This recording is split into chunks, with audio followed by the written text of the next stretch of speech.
right. Joining us today, Eva and Cedric Walker. I'm guessing calling from Seattle. Yep. That's right. Seattle, Yep. Washington. Good to see you guys, and thank you for being here. How are you doing? Good. I mean, as good as we can be, I guess, right now. It's been a very emotional year. Yeah, maybe we'll get into that later, so I won't say too much now. But no, I like to dive right into that, actually. So, yeah, that's the way I've been starting these off because it's the most relevant thing. So why don't we just go back to mid-March? I guess we can go back a few months before that because we've met one time for the first and last and only time, which I was just talking about with Eva before we started, and that was I think last December or January. I think it was December. So basically a year ago. Yeah. Exactly. Played a show together in Seattle, which was a lot of fun. And we had some nice talk time after after my set, before your set. And I'm really glad you're joining me here, but blah, blah, blah. Let's take it from mid-March. What did you guys have planned for the spring and summer? What did you have going on musically and then personally as well? And then once everything started to happen, what have you guys been up to since then? Yeah, that's a loaded question. So, yeah, I know, right?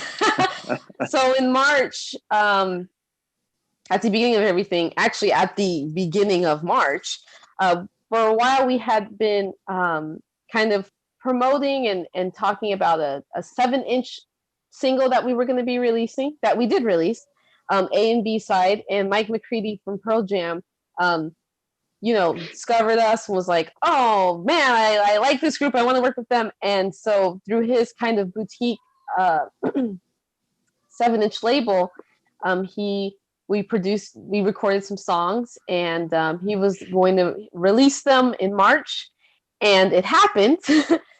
They got released, and we did a release show at Easy Street Records.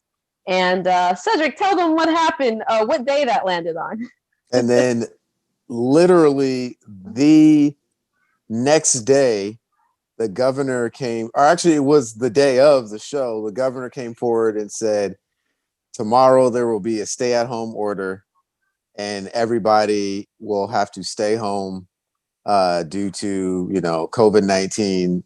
And that's when everything just shut down. This was literally right after we were like, all right, let's push it.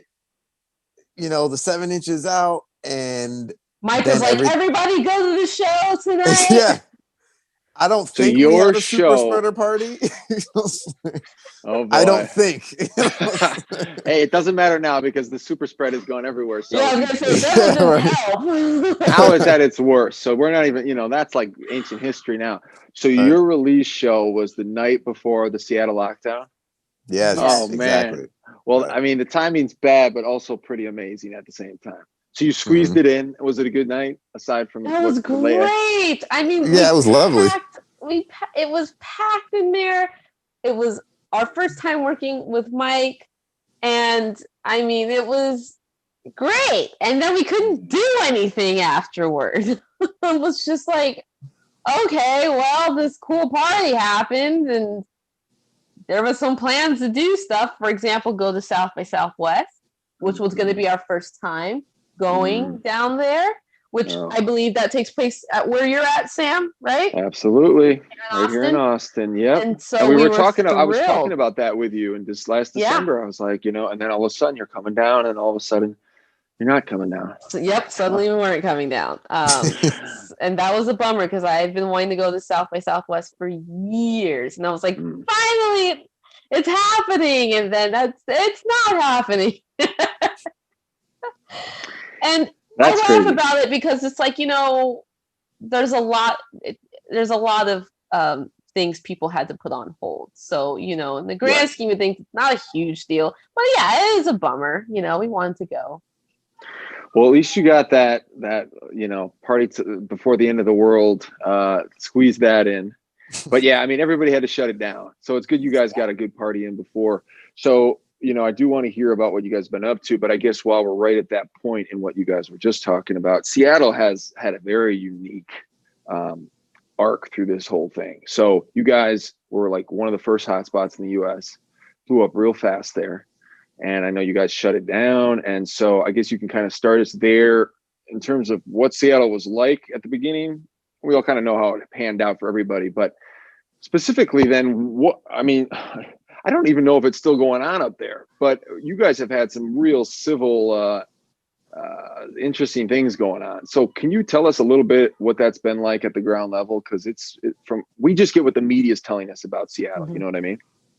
If I can jump in. So at the beginning, there was everything that happened out in Kirkland, which is kind of a suburb about a little northeast of Seattle. And that's where the first case was found at this Life Center senior home. And it was kind of like, oh, whoa, we had all been watching on the news. We all knew that it was, kind of spreading around the world. But then that's when it really kind of hit home. And the fact that it hit here, it was like, oh, well, here we go. And literally after it hit the Life Center, it was like maybe a week later when things started to just escalate quickly. And then you realize like, oh, it's really here. And then the shutdown order came, and it was kind of like, oh, great. This is like right after hearing about, or a little bit after, then you start hearing about things like murder hornets and stuff. And you're just like, what else? Because that's just up in Blaine, Washington, that's up there kind of close to Canada. So we're like, Washington's getting hit kind of hard at this moment, we're like, what's going on here? And then, as you said, there was the civil unrest, everything happened with George Floyd. And so then people started taking to the streets. Everything was actually really, really peaceful. The media likes to, shine a lens on the extreme on both sides, and never want to kind of look at what the positive things that people are trying to make out of these situations. My sister and I took a walk through the CHOP or Chaz, however they were calling it. We walked through that whole area, and it to me it reminded me of the Folk Life Festival that usually happens in May in Seattle. It was people, there were some vendors, there was some music.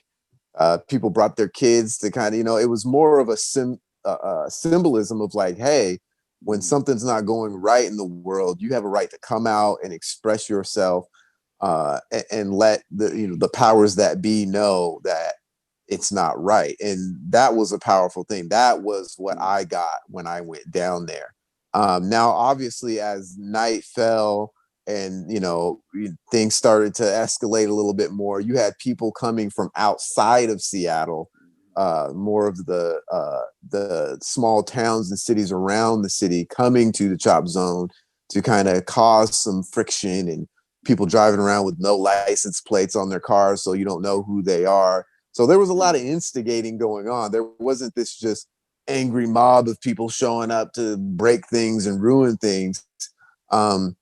And even the local news was, kind of, they would interview people and say, well, hey, why are you doing this? Shouldn't you not be ruining, everything in the neighborhood? And one guy looked at the lady and said, hey, I'm down here peacefully protesting. There was literally a group of people who showed up, all wearing all black. Everyone knew that they were showing up there to be up to no good, and that's typically how these things happen at these protests. People know that there's going to be a big protest. They're like, hey, let's go cause a scene. You know what I mean? They're not there for the right reasons. And that's on both sides. You know what I mean? Like people want to get out and be heard, and everyone has the right to do that.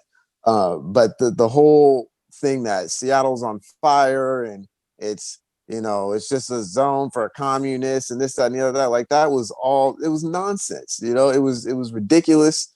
To me, it was just embarrassing for our journalism to kind of not get the facts. And that's been the disappointing thing about this, because I do like to turn on the news and hear the facts and trust journalists who do their job to go investigate. Investigative journalism. I don't want to get my news from a YouTube channel of some dude's opinions that's telling me this is how you should think. And that's what started circling around about Seattle. It was things like that. People weren't listening to the people who were actually there and partaking in what was going on. And Wow. I'm going to go back in the timeline from my experience and what, we dealt with since March. And, the show happened and then lockdown happened. And when lockdown first happened, driving around Seattle, like, it was a weird reality hit. I was like, wow, like I've never seen Seattle just be such a ghost town almost, and so quiet. And the freeway, I mean, we had traffic issues for years, that was just getting worse, and like the freeway clear, no such thing as rush hour right now. It was like Seattle in the 90s. Yeah, just like it was just so quiet and empty. And I was, went to my favorite Chinese restaurant and they were closed, and I was like, well, wait, what? Like, I didn't fully get it. And then it hit. I was like, this is real. And I'm kind of scared, and scared as in, I don't know who I love that's going to make it out on the other side of this. That definitely has crossed my mind. I'm like, what does the other side of this look like? I don't know. It's scary. And it was a really tough summer. And frankly, it was a tough summer, and it had nothing to do with not being able to play live music. That was a part of it, but that was a smaller part of it. COVID started, and then our stepdad died on the day before Memorial Day from cancer. And he had been battling cancer for 6 years, and was in remission, and then it came back worse. And he passed away. But before he passed away, you couldn't go into the hospital. And so my poor mother, having to Zoom with my stepdad on machines with the doctor in the room, and she can't hold his hand, she can't see him, she can't talk, she can't, touch his face. But I'm sitting next to her while she's doing these Zoom meetings with the hospital. And seeing her, I can't imagine seeing someone that you love. I'm gonna not cry on this podcast, and not being able, and feeling sort of helpless, and not being able to touch them the last few months of their life. And she had to go through that, and I don't wish that on anyone, having to go through that. And I know lots of people have had to go through that. We haven't even had a memorial service for him yet, and he died in May. And Cedric and I got invited to do a all in Washington COVID release concert, which featured Russell Wilson and Sierra and Pearl Jam, and I mean, any Seattle celebrity, you name it. And they were on that. They were included in that. And for some reason, they included the Blacktones. You're like, great. And it was this all-star thing. We got to work with Jason, who produced the Ed Sheeran video that got over 1 billion views, and who's done stuff with Cardi B and Macklemore and stuff like that. And he produced our video for the All in Washington.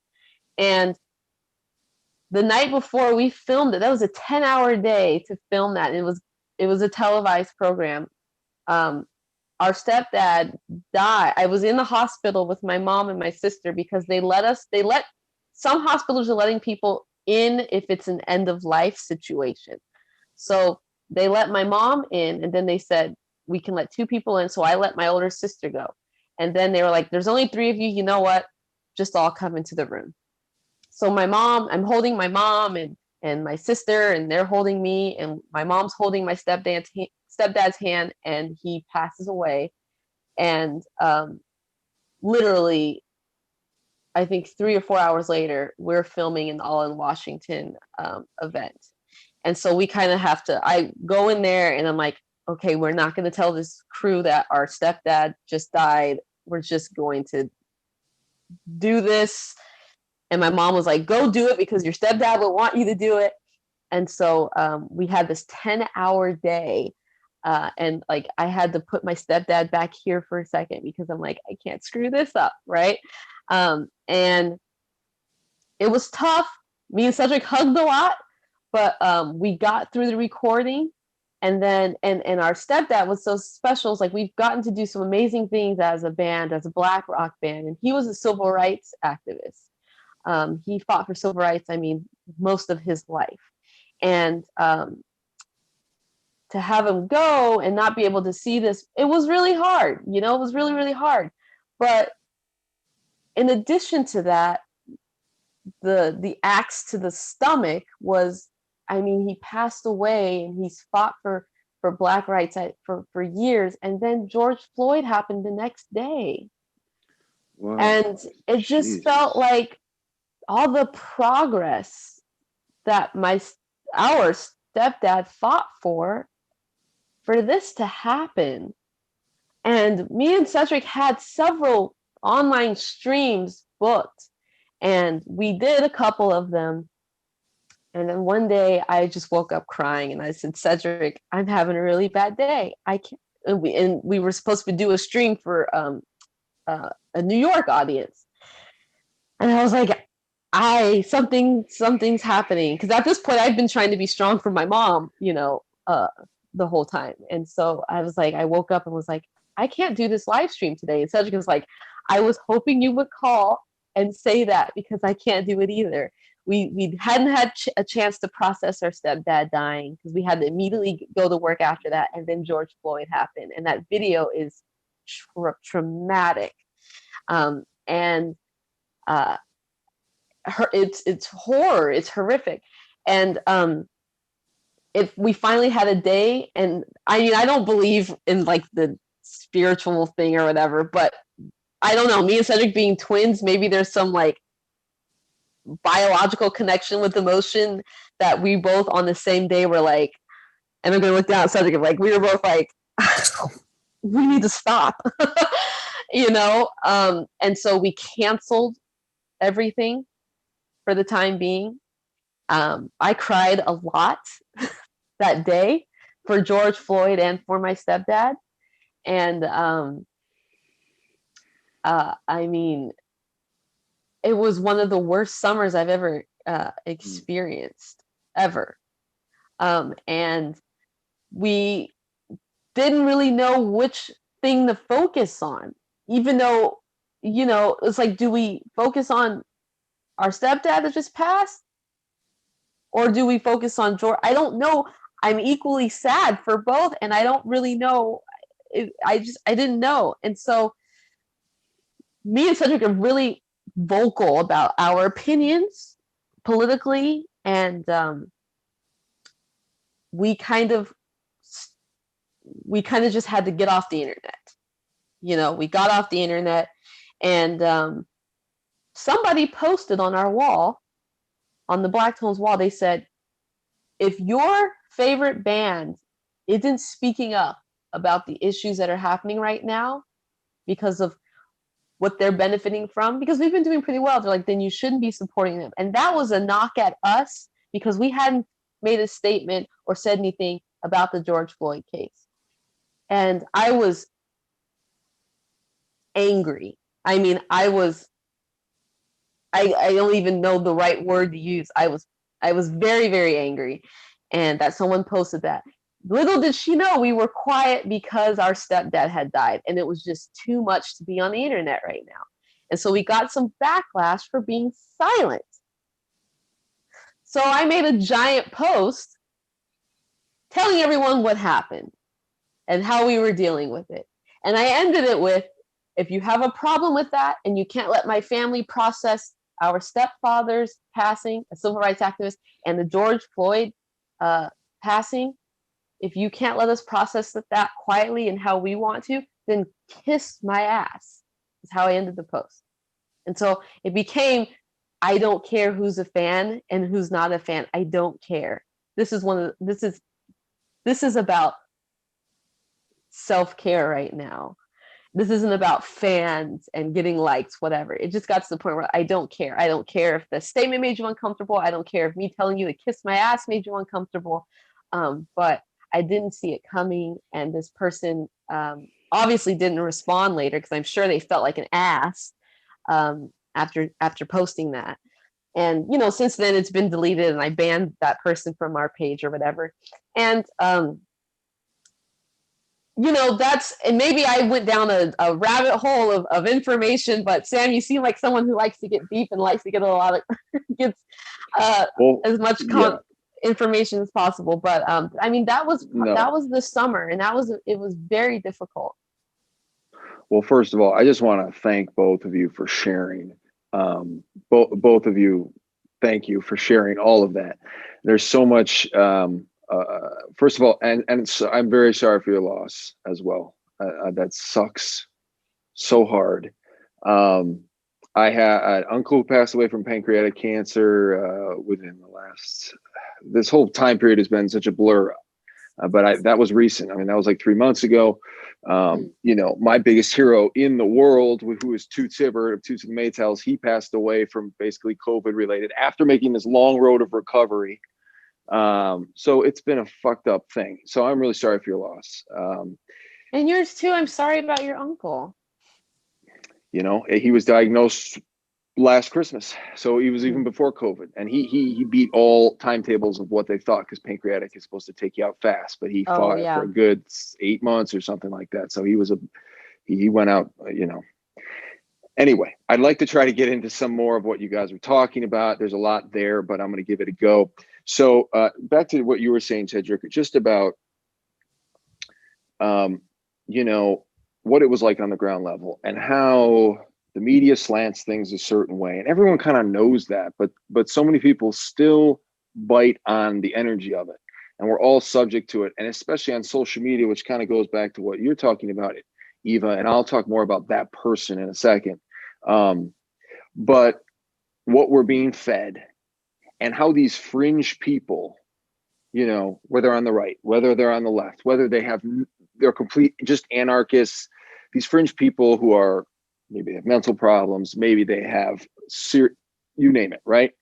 They are taking the narrative in these directions, and the news is going with it, and the people are going further and further apart because of it. Now, you got something like George Floyd, which is an appalling piece of footage, an appalling situation.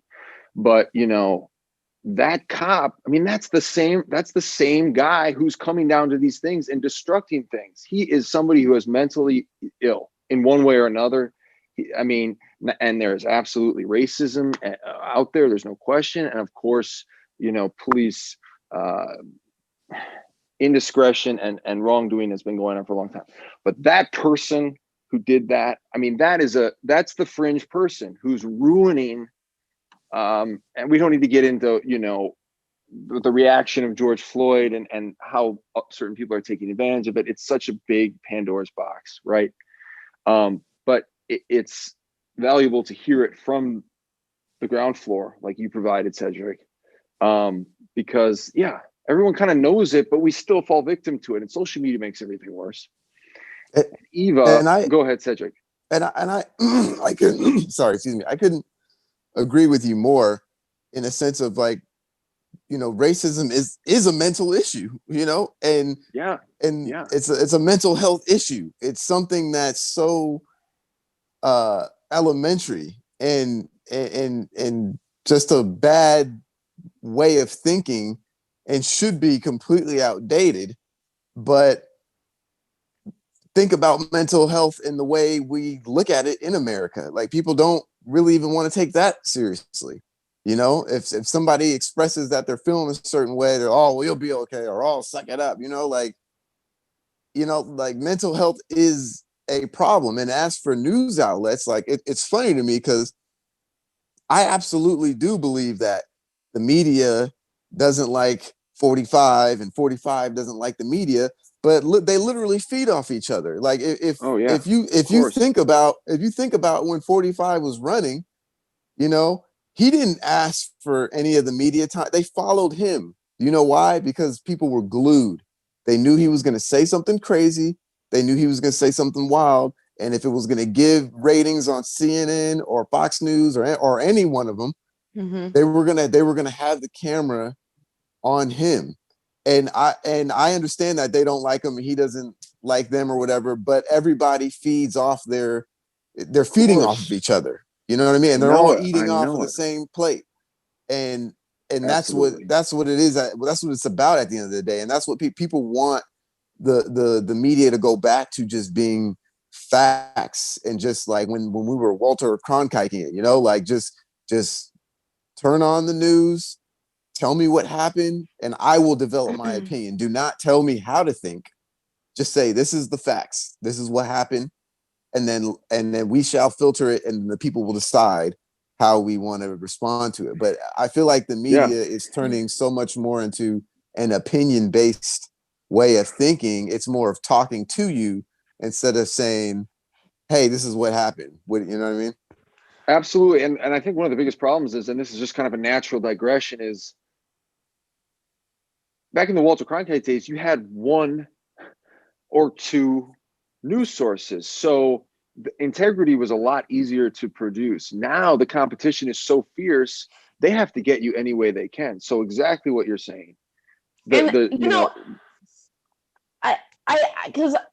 agree. It's this weird thing because I go between both of those. Like I understand what you're both saying. It's like this weird thing where I agree and I also disagree. And where I agree is, yes, there's too many voices and too many people have access. There's too much fake news out there. There's too many people have access to creating content, that a lot of the wrong content gets put out. And that's where I agree. And where I disagree, as far as the Walter Cronkite stage, is you're right. There was a limited amount of news sources, but that's what, and the problem with that was a video like George Floyd would have never been shown to the public had it not been for people being able to record them and put them on another public platform where we could all see it. How many George Floyd incidents have already happened, but we just got footage of it in 2020? And so there's a lot of what the media back in those days would not report on and would not give a voice, communities that they didn't give voice to. And so it's this weird, like, I agree and I also don't want to do that, go back to that, but I also do. And it's like, I don't know, it's so hard. It's like, how do you regulate this? You know what I mean? Well, I think it's more of like, and it's like, if you look at the George Floyd situation, that is more of like, it's good to have social media out there and for people to be able to share certain things like that. When I speak personally in regards to news specifically, I think it's better when a fact-based driven, what's the word I'm looking for here? I used it earlier. Investigative journalism, right? Where my problem is I can turn on YouTube and I can turn on something on regular cable TV, and it's not investigative journalism. You know what I mean? Like, I think we all know what like a proper newscast looks like, and somebody but who's also posting. we also have to ask ourselves, because even though there was fewer, we have to ask ourselves, was it ever investigative reporting going on when there were still companies and industries controlling the news sources? Absolutely. How do you When I think think Nixon of got caught? when I think of, no, yes, but that's still a political party and a political interest. Because when I think of investigative journalism, I think of Democracy Now!, I think of Yeah. NPR. You know Well, what no, I that's what I mean? mean. But And Nixon didn't get caught. Nixon got investigated by Democrats, but he got caught by investigative journalists who decided to publish. This is what we found, and this is what happened that night when the DNC was oh broken yeah, I into. saw that You know what I movie, mean? All the President's Men. Yeah, No, yeah, yeah, yeah, yeah. No, yeah, totally. yeah. But that's also, that's like shitting where you eat. It's like, you don't do that there, like, because then you're gonna get caught and they're gonna be like, ooh, juicy story. Like, Yeah. of course. And when you're the president, you're typically put on. There's a spotlight put on you. But then there's certain things where you can, when people talk about George Floyd, you can go to a community in Los Angeles where they're just like, that's not new. Like, okay, like, great. I'm glad you all, like, I've seen a cop do that to 5 of my friends. You know what I mean? It's kind of like that stuff. Oh, news sources weren't ever talking about and weren't ever Yeah, for putting, sure. because the police department was always like, protected the community who was doing the reporting, right?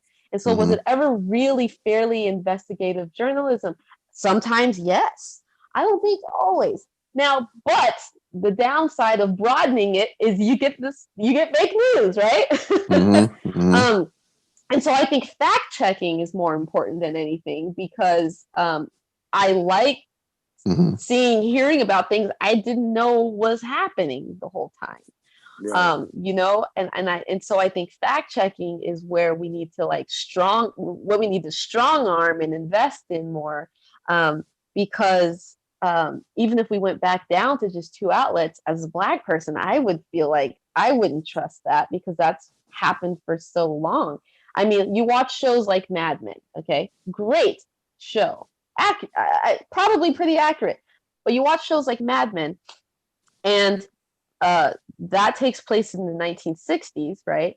And one of the things is during that time, MLK was in like New York Times cartoons, there were, I don't know what to call them, but those little like one box cartoons that like the Washington Post like or whatever. Like a political cartoon. Yeah, political cartoon. They had anti-MLK ones in newspapers like it was nothing, whereas now we would all be appalled and be like, what?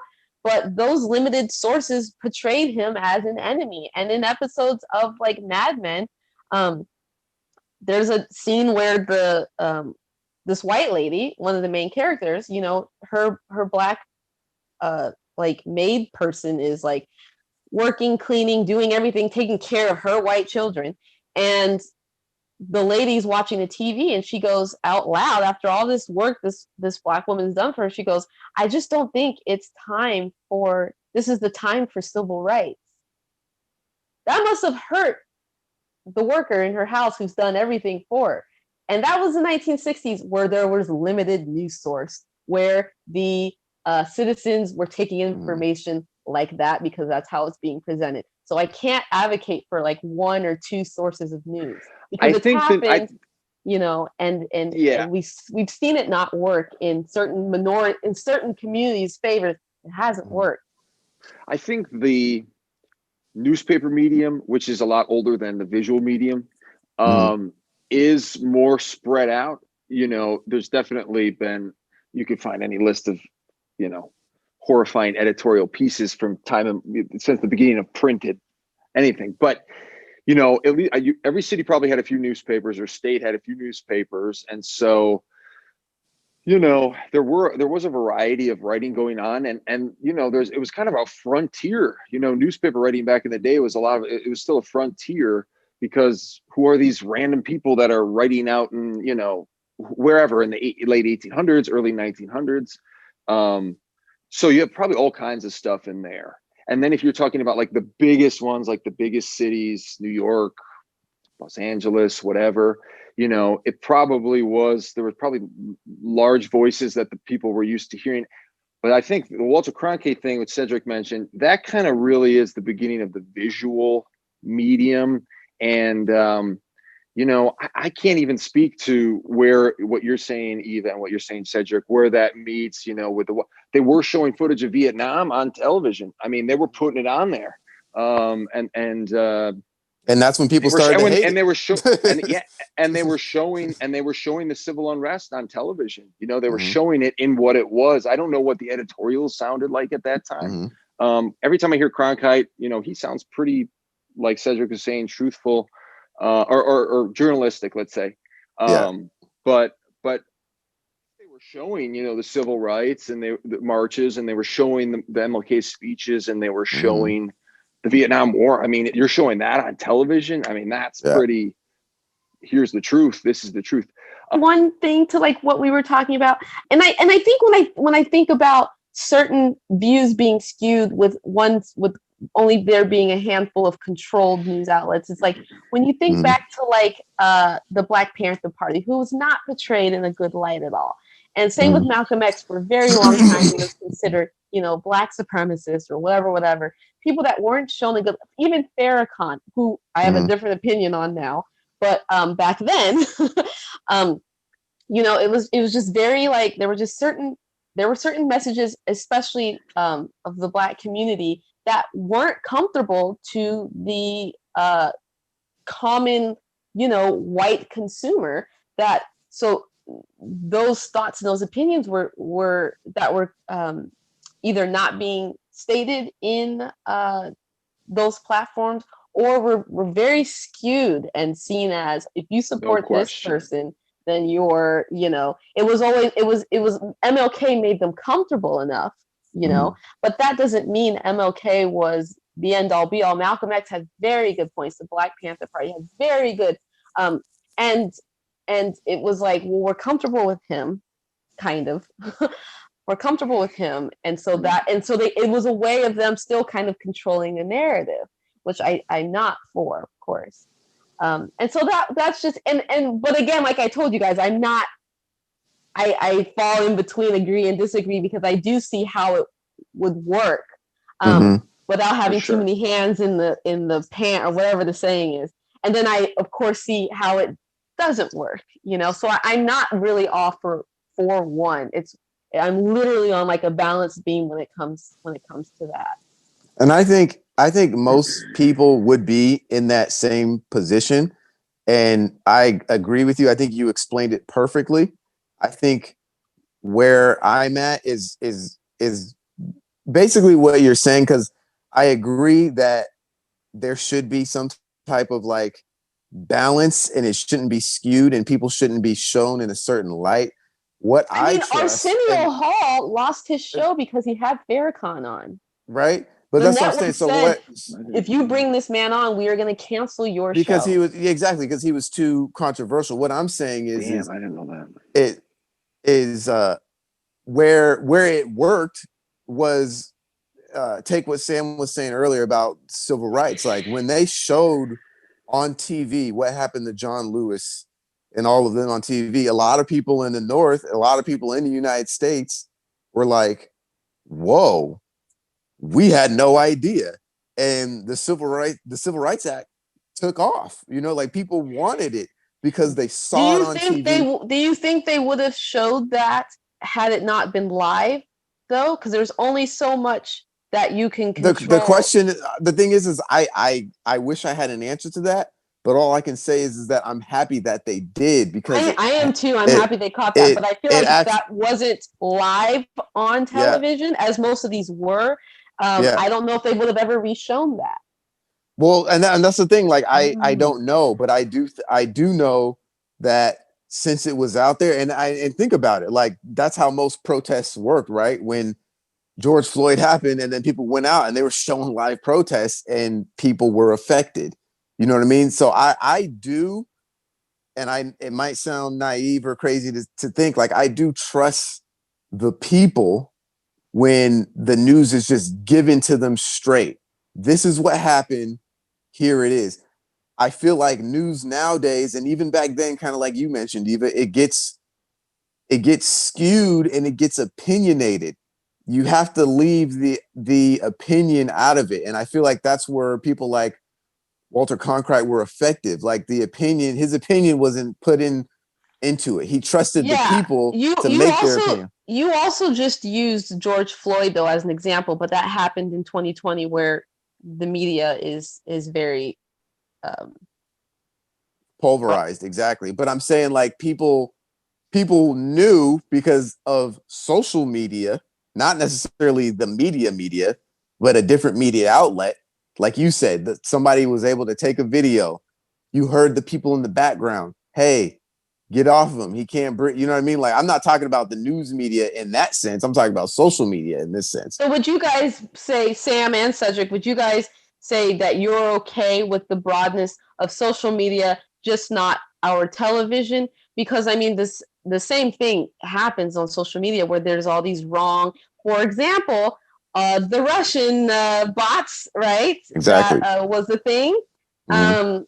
So I don't think it works either or. I think if you can't have big news outlets, you can't have big social media either. Would you agree? Well, I'm not. Yeah, but what I'm saying is Who I don't knows? think there is a right answer because Mhm. there isn't one. Like you said, No, I agree. That's why I'm like if this. I'm yeah, like, I don't exactly. really know. If it gets honed in, it's state television, right? We're North Korea. If there's too many, Exactly. like you said, there's fake news. So you have to be able to just have trustworthy people out there, and And that's why I that's think where we need to really step up the fact checking part, because we can't, investigative journalism. because since That's we're what that here, is. because since we're here, like, and all these people have access to outlets, internet or television, and we can't really do anything about that right now, except fact check. Yeah, I think to kind of tie what you guys are talking about together. So you say we can't have the large media without the social media, and I think that's a very good question. I don't have the answer to it, but one thing I can add to it is that large media existed way before social media. So large media isn't going anywhere right now because it's large media. So social media. So I think when you have the convergence of these things, which is tons of bullshit, shotgun sprayed infinitely, and then you've got powerful like hydrogen bombs, like 4 or 5 of them dropping on you all the time. So I think where the truth comes is format, and not to say that we're solving the world's problems, but where you have longer form podcasts, like people where you have experts come on who tell you the facts, you know what I mean, and you have a good interviewer who knows how to reach all the avenues of that person's brain and ask all the right questions, and have somebody who's on the other side of things right in front of you talking shit out. And kind of going back to what you're saying, Eva, about the George Floyd footage, and I think the whole the power of television, like our parents, our parents pretty much, that's like the television generation, when television was in the home. You had one television, and the power of seeing, George Floyd is horrific footage. So is that footage we've all seen 100 times or a dozen times, of the dogs lashing out and trying to bite, Black people in the South, or the footage of the pictures of, good God, the guy in the South who all those guys marched for. What's his name? Emmett Till. Emmett Till. So when the visual media, because in newspapers, people can put what they want, they can report the news, and maybe they are noble and maybe they are reporting the news. But when you see it, when the whole country can see it with their own eyes, that's when it's like, you can't lie. You can't. But then that part that's scary that's coming up is we're entering this phase where technology, who knows the powers that be? You can fake footage. Yeah.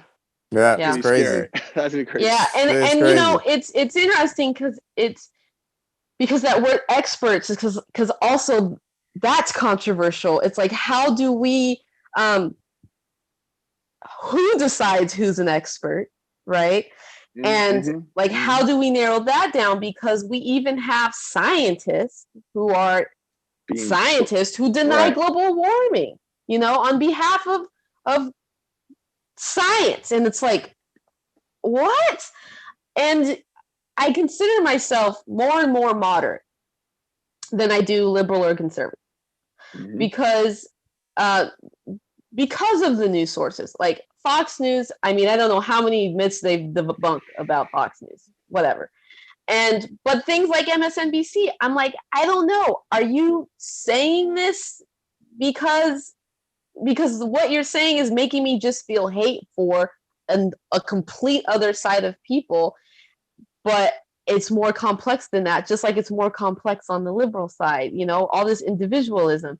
And so I'm like, you're kind of feeding me something that isn't making me feel good about an entire group of people. And I know that can't be completely true. Right. Also, sometimes it feels like you're taking advantage of my marginalizedness or of my whatever, and you're using these kind of trigger words, and I don't know how I feel about that. And Absolutely. So I ended up throughout this last year in this administration becoming more moderate, but not moderate to the sense of like, well, the conservatives, you know, I'm leaning toward them more. No, it's because of what you guys are saying about the media just being completely just ridiculous and too much. And so I say moderate because I just have to like do my own work and have my own conversations. The correct you know what political I mean? word for that is an independent. Yeah. An independent. Yes. Where I'm just kind of like undecided voter. I have to have these questions. I sat in a bar with a Trump supporter and have had a very pleasant conversation with that person. And they're coming from a completely different background where they believe what they're thinking is true. And it's not because they're intentionally trying to hurt me.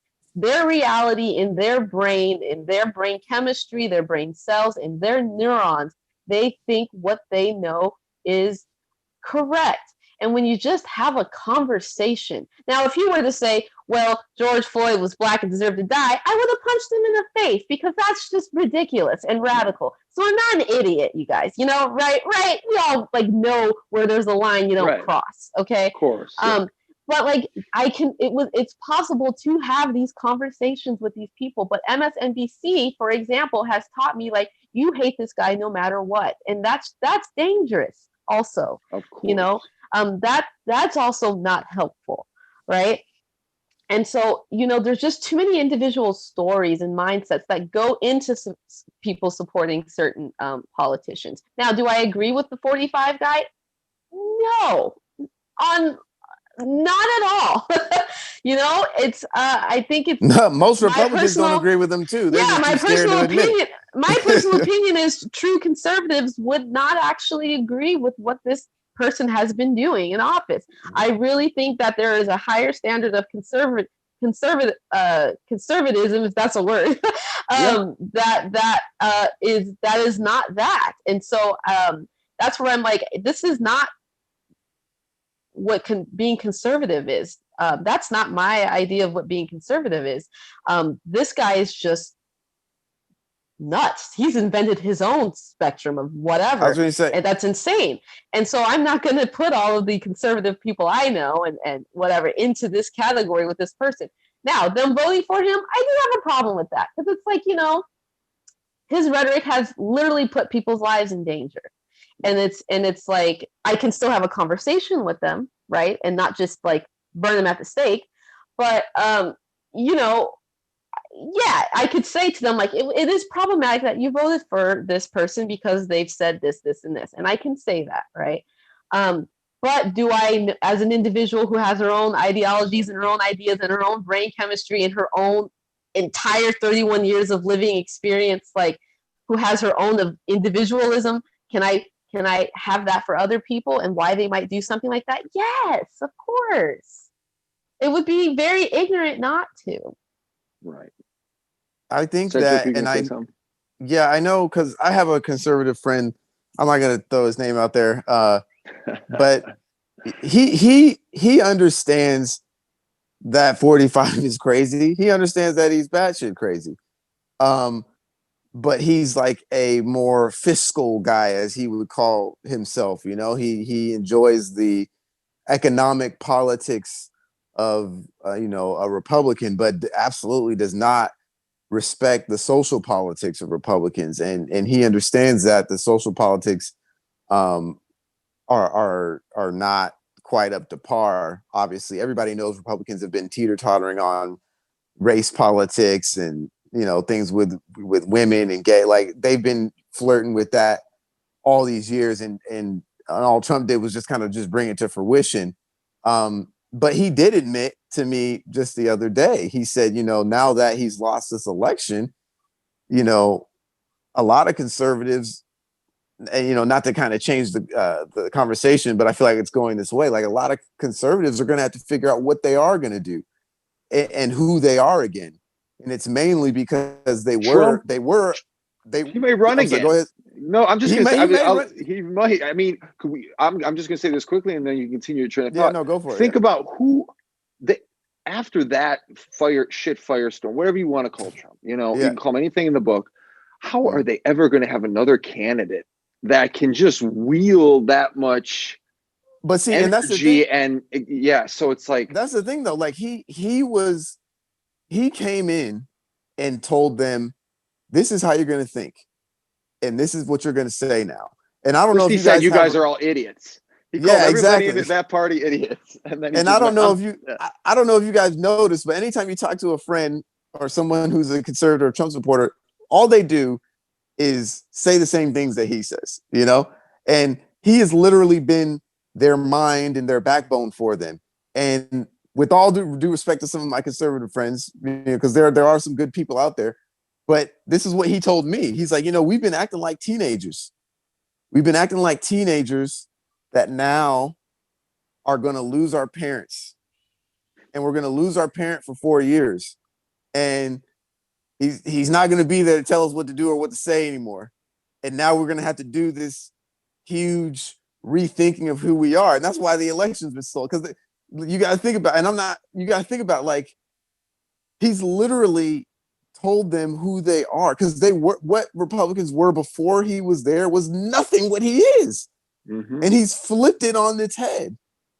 And And they know that. And when people typically think of a conservative, they think of a stereotypical conservative Republican, and Donald Trump represents that checkbox stereotype of the worst of what people think a conservative Republican is, and he exceeded those stereotypes with his rhetoric. And it's just like, but of course, stereotype, like, of course they aren't all like that, right? And so it's just like, it's kind of unbelievable that anyone supports anything he says. I mean, it's like, it's literally the stereotype of like the worst that you can think of the worst of the Republican Party. The worst kind of Republican you can think of. Mm-hmm.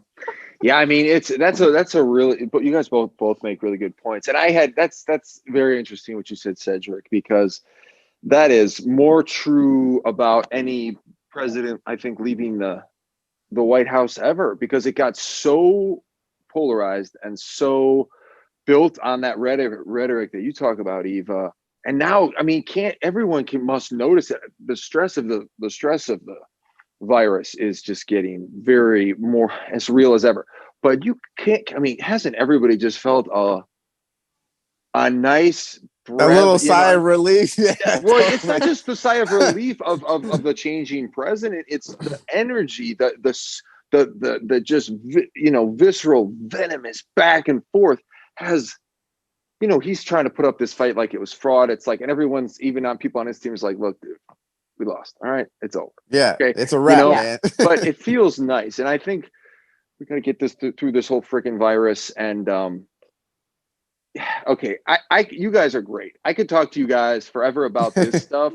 I can't keep you here all night, but I do want to talk a little bit about music. Definitely. Because what's that again? Yeah, what's that, Ray? So let me pivot, okay? And hopefully, we'll see what happens with this podcast. Maybe I'll be doing this years down the road. I can always have you guys back on. You can always have a part 1 and part 2. Of course. Yeah, right.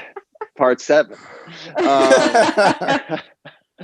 But one of the most interesting parts, aside from what we just did, because that was fantastic, is kind of learning about people's root structure. Now, I did get to learn about you guys a bit in Seattle because we had a nice talk, but let's just go back to who you guys are and where you come from. I think you guys said you're from the Seattle area, but tell us where you're from originally, what your childhood and middle years were like, specifically in the music realm, maybe when you started playing or what you were listening to when you were in your formative years. And yeah, let's just take it from there and kind of tell us, your root structure. Yeah. Me and Cedric are roommates. And it's funny because on my screen you're at the bottom, so I'm looking down, but I don't know where I am on your screen. Yeah, you're on the bottom on mine. So. Oh, okay. So me and Cedric are roommates.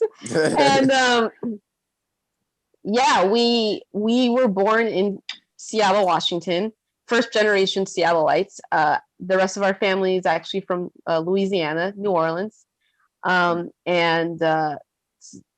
that comes with a strong love of music, being from New Orleans. That's a good research. And Yeah, and actually, our family is up here because of the Boeing company. Really, Boeing hired our grandfather, who was an electrical engineer. He was a professor and taught physics and calculus, and Wow. was it, like I said, an electrical engineer, and could not find an engineering job down south. They told him that niggers aren't engineers, and a recruiter from Seattle's Boeing company, or Kent, I'm not sure which one. He ended up in the Kent one, but they recruited him, and my family has been in Seattle since 1968, 69. And so we grew up in a very, very 70s household, as in like the wood paneling, to the furniture, to the avocado green appliances.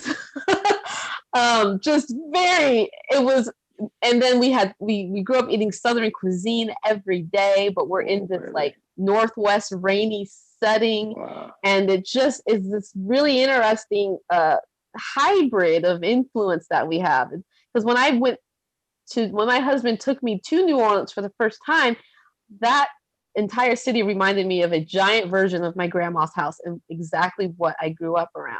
I was like, this place is so familiar, and I've never been here, and I feel like I know everything about it. Wow. But New Orleans is a giant, my grandmother's house. It's unbelievable. So we grew up, and I'm explaining all that in depth because that's going to lead into like the name of the record and our influences. So, but yeah, very Southern household, very religious household, but not anything that was like, people think of religious households, they get kind of like, oh, not like a demeaning religious household. But we went to Catholic school, all that stuff. But me and Cedric were playmates all the time. We always played together. We listened to music together. My sister would be the one to put vinyl records on for us. And so my sister, even though it was my mom's records, my sister introduced us to like the Fifth Dimension, and like she introduced me to Erykah Badu and stuff like that. And we have older siblings, an older sister and older brother. So of course we were watching MTV in the 90s, and whatever they were in, music they were into, we were into. And MTV turned me on to Alanis Morissette, who was like my first rock hero. And it was the first album I bought. Jagged Little Pill was the first tape cassette album I bought with my own money. And I thank you, MTV, for showing me Alanis Morissette. But I listened to that record over and over and over and over and over again. And we were listening to a lot of what our siblings were listening to and what they were putting on. And that's like the childness of it. High school is a whole nother section, but I'll let Cedric elaborate more on the childhood from his perspective. And so, like, actually, Eva, you really kind of hit the nail on the head. Like, it was a lot of, it was, how do we say it? It's a Southern upbringing in a Northwest setting, So cool. So cool. My grandpa, oh yeah, it's great. And I feel very lucky to have had that. I know it's unique. It's definitely one of a kind. I'm sure there's other people who, because there were more people from Louisiana that moved up here for Boeing as well. I remember my grandpa, Eva, that we have this big stereo in the dining room, and he would play his cassette tapes, and he'd have Dave Brubeck going, and like he was really into jazz. And I remember, hearing some of that, and as Eva said, MTV, I'd be sitting there watching, and the Red Hot Chili Peppers would come on, and I'd be like, oh, this is kind of cool, like. Yeah, we're like, as I like to say, we're like headbanging while eating like, red beans and rice. And we're also it's like, that's the kind of setting that we grew up in. It's like, sweet freaking Blind Lemon with some gumbo. Like that's our life, Because like in my head are those like old music videos that used to come on, and I'd be sitting downstairs, or like my sister would be trying to record them all on VHS, and like, we gotta capture them, because let's do it again. And my older sister would be trying to do that. So like that, like Eva kind of explains it really well. It was just us kind of being around our older siblings and just seeing what they did, and then like listening to that music and that molding us really. And my grandma used to, I remember at a very, very young age, my grandma used to sit in her in the same corner in her bedroom and listen to an 8-track radio. And she'd always have old big band music on the AM station. Cool. And it was really like just kind of fuzzy sounding, but beautiful sounding music. And my grandma would do that every night. That's one of my earliest memories of my grandma. And she'd also hum a lot. And she would hum while she was cleaning or while she was cooking. And her hum was very vibrato, which I incorporated in my singing. And I got that from her. I took that from her, as well as Billie Holiday. And because my vocals is like my grandmother's humming, Billie Holiday and Jim Morrison is like my inspirations for singing. And so my grandparents loved music. They loved it. And my mom wanted to be a dancer. That was actually her first dream. And so music is just ingrained in our family. But like, of course, they're from New Orleans, like the music city, right? And so, you know, later on, and I grew up tap dancing, hated it, but glad I did it, and was introduced to a lot of music that way. And rhythm, it was rhythm tap dancing. So I developed a really good ear for rhythm. And I don't compliment myself on a lot of things, but I have a really good ear for music as far as like identifying rhythm and sound. And I'm a really good parallel parker. And everything else you can say I suck at in life. But like those are like two things I'm amazing at, and I will like be narcissistic about. Let's not leave out. Let's not leave out who taught you how to Oh drive. my God. Can we like? But I'm like better than him now. One day you got to be better than the teacher, right? So you know, like that is like, so funny because I am so cocky about my parallel parking. I will call myself now, taking like industrial trucks aside, like I can't parallel park a semi or one of those. I could probably do it if I tried. Eva, you and I got to square off, and if Cedric wants some of this, I'll take you anytime. You're incredible. I was the one that won our parallel parking contest. You're amazing, Sam, and I love you dearly, but I will wipe the floor with you with my parallel parking. Just to put that out there. I'm sorry. You're going down. You're setting this up. Pay-per-view. Yeah. $99.99. And speaking of pay-per-view, that's a good segue. Now, this is going to be kind of odd with me and Cedric's transition into really liking rock music. But me and Cedric, speaking of pay-per-view, we grew up watching WWF wrestling. Like, we loved it. I hated it at first. At first, I hated it. And then I got into the Attitude Era, which was like the mid-90s. And because earlier than that, I don't know, I just wasn't into it. But maybe because I was too young, just a girl, just like, I don't know, like typical girl, I'll say. You got in every girl. You got in at the right time though. Like the mid 90s the Attitude Era was incredible. Was everything. It was incredible. And so there was a lot of music, a lot of rock music, because it was this thing that we loved. And so we were introduced to a lot of like different kind of rock music through wrestling. Which I know is just kind of like, what is that? But I wanted to be a wrestler at one point in my life. I wanted to be part of WWF. I wanted to either be a manager. I wanted to be something, a general manager, whatever. I was obsessed. I loved it. Wow. Until this day, I think it's a genius marketing idea. Vince McMahon is terrible, but he had a very good idea, which it was his father's, and then he took it and just made a lot of good decisions to make it what it is. But terrible human. Anyway. But I'm sure he's okay with that. Yeah, he does not care about my opinion of him. Yeah, but he had a very good idea. Let's not beat around the bush. He did. So we watched a lot of wrestling, and then that was where like some of the rock music kind of started to like, oh, who is this? Who is this? You know, like I like this song. Oh, Triple H comes out to what song? This song is cool. And so that was like kind of more of where the heavier rock kind of like introduction came from, was watching wrestling, if I'm being that is beautiful. You guys are so fucking cool. You guys, your root structure is exactly why I ask people those questions. Eva, your trifecta of vocals. I was listening to you guys right before I caught on with you, and that's so. Oh, here we go again. That's all right. We gotta wrap soon. Oh, sorry. Oop. Your trifecta of vocalist, I heard that as soon as you said that. I mean, I don't know what your grandma sounded like, but the Jim Morrison as the third entity was hilarious. And the vibrato But isn't that prime years of WWF, isn't that fascinating? Because I was the same way. I was into it when I was a young kid, and then I broke my brother's collarbone doing the move. My mom outlawed it. And then 6 years later, when I was like sixth grade, I got back into it again for 18 months. And it's like the NFL mixed with like AC/DC. I mean, it is like these people were Metallica. I mean, it's like these people are giving their bodies even more so than let's just say as much as the most violent game on earth, which is the NFL, you know, and they do it all year round. Their bodies are just horrible by the end of their careers.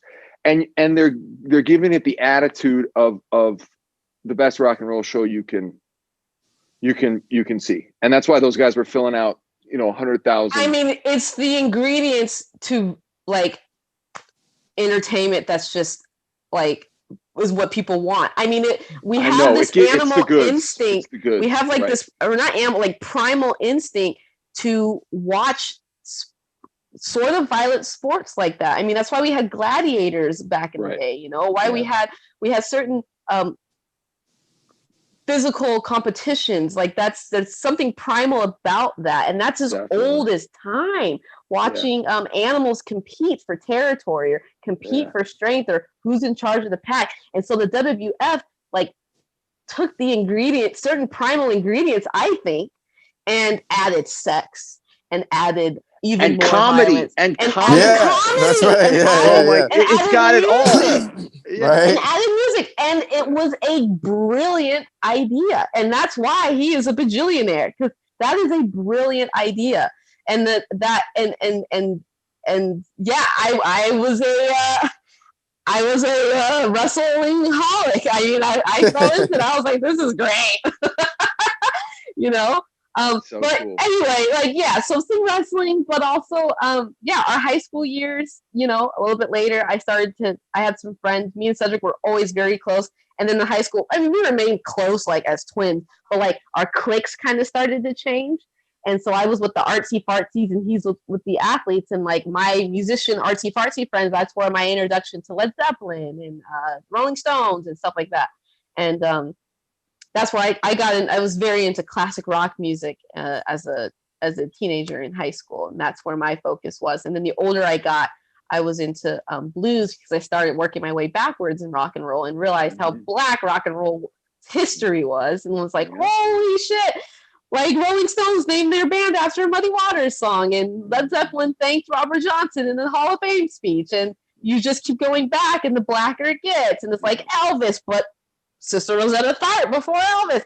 And so that research came with, you know, the insecurity of like being a black woman liking rock and roll and always hearing like, you're so white, or like, you're the whitest black person I know, or Oreo, blah, blah, blah. And then doing that research, I now like make sure to advocate how black rock and roll history is. But that's not to say it's not for everyone. Of course it is. But like, let's not get the history twisted. And I've always knew it was for everyone, but in my case, it seemed like it wasn't, because it was so weird that I liked rock. And that came from black people and white people, that it was weird that I liked rock music, but people weren't aware of the history of rock and roll. And they are more and more now. And I'm so happy that the thought of black rockers isn't this odd thing. It's just like, we invented it. And that's one of the things I'm thankful for the internet for. I have to say, the internet put all that out on blast, actually. But yeah, Cedric, if you want to talk about your high school years. But yeah, I was listening to classic rock and blues in high school and late early college and years. Cedric, I don't want to do this, but if you could just kind of make it a 2.5 minute synopsis, because I could talk to you guys all night. Yeah, but, no, it's totally fine, we're going to have to do a part 2. So yeah, give us a couple minutes worth here. For sure. Yeah, because I got a jet too. It's my wife's birthday weekend. You know, you got to go, man. You got to go. Yeah, just a quick, like Eva said, we kind of broke off.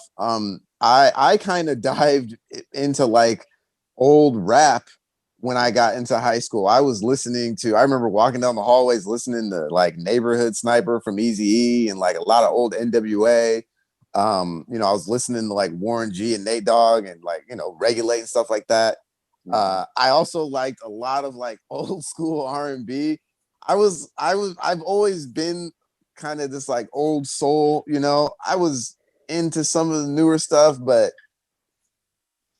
for me, it was all about the old school stuff. You know, obviously Eva kind of brought me into more of the rock and roll because as she was listening to it, I was like, oh, well, I want to have to listen to this too. You know, and that's when I started listening to Led Zeppelin, or Eva would be like, hey, you got to listen to this Pink Floyd, you know, stuff like that. So, you know, for me, it was as Eva enjoyed the old classic rock, I was more listening to the old, you know, classic hip hop all through high school and stuff like that. Super I think we're cool. just old souls. I'll tell you, we would have had a lot to talk about when we were kids too, because I was into the WWF. I was on that same musical journey you talked about, Eva, going backwards. That was my fun journey, was starting at the rock. And of course I went beyond that, but going back in time and how fun that was for me and that journey. And I was into that. I was into a lot of that hip hop too. I mean, when I was in like right before my awakening in like 12, 11, or like 14, 15, where I was into like blues, Metallica, and classic rock all at once. And I started playing guitar. Right before that, I was listening to a lot of like Wu-Tang, Tupac, and Biggie. So we would have been friends back then. Let me tell you what, we would have been a party. Yeah, and I think it's so cool how your roots are in that New Orleans, which is old world, you know, Western or US speaking. It's got all that European influence with all the American, and then to basically the most progressive, newest part of the country, where it's like you're bringing in that Asiatic influence, and that's just outstanding and unique. Thank you guys so much. This has been really fun for me. I'll give you guys a nice break, and I'll probably hit up Devon or Devin, I'm not sure how it's pronounced, maybe in 6 months, and we can hop back on and try this again. But thank you very much. Oh man, let's do this again. It could be even sooner. That was awesome. You're so great to talk to, man. Ditto. You guys are great. We had a great time in Seattle talking to, and I'm so glad you joined me. So I do want to hear about next time what you have planned for the future, so we can talk about that next time. But have a great holiday season.